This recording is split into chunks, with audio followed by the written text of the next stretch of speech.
नमस्कार दोस्तों बात करते हैं पावर स्टार पवन सिंह के बारे में। दोस्तों जितने भी लोग बोल रहे थे कि पावर स्टार का पावर ख़त्म हो गया है, पावर स्टार का पूरा फैन फॉलोइंग ख़त्म हो गया है क्योंकि अब सारा गाना पवन सिंह का फ्लॉप हो रहा है, वो लोग सचेत हो जाइए क्योंकि पावर स्टार पवन सिंह आप लोगों को जवाब देने के लिए एक ऐसा गाना को रिलीज कर दिए है जो रातों रात सुपर डुपर हिट हुआ है, जिस गाना का टाइटल है घघरी। दोस्तों पवन सिंह को बहुत सारे लोग ट्रोल कर रहे थे, बोल रहे थे कि पावर स्टार का पावर खत्म हो गया है, पवन सिंह का गाना नहीं चलता है न चलेगा। दोस्तों बहुत सारे लोग पवन सिंह के बारे में उल्टा सीधा बात बोल रहे थे।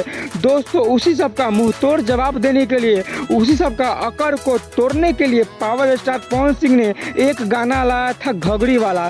दोस्तों आप लोगों के प्यार से यह गाना इतना ज़्यादा हिट हुआ है कि जो लोग गलत बोल रहे थे पावर स्टार पवन सिंह के बारे में, उनके मुंह पर पूरा काला पोता गया है क्योंकि पवन सिंह का गाना इतना ज़्यादा हिट हुआ आप सबके प्यार से कि जितने भी लोग गलत बोल रहे थे सारा का मुंह में करिखा पोता गया है। दोस्तों अब बात करते हैं कश्मीर हमला के बारे में। दोस्तों आपको तो पता है कि किस तरह से कश्मीर में आतंकवादियों ने हमारे हिंदू भाई को धर्म पूछकर गोली मार दिया गया है। दोस्तों इस घटना से पूरा भारत में सनसनी फैला हुआ है और पूरा भारत शोक में डूबा हुआ है। दोस्तों उस पर बड़े बड़े लोगों ने अपना राय विचार दिया। दोस्तों साथ ही साथ भोजपुरी में जितने भी हीरो है, जितने भी स्टार है, सभी ने इस पर टिप्पणी कर बोले हैं। दोस्तों खेसारी लाल यादव ने बोले हैं कि देखिए ये लोग लात के देवता है, बात से मानने वाला नहीं है। मोदी जी को उसको उसी भाषा में समझाना चाहिए जिस भाषा में वो समझेंगे।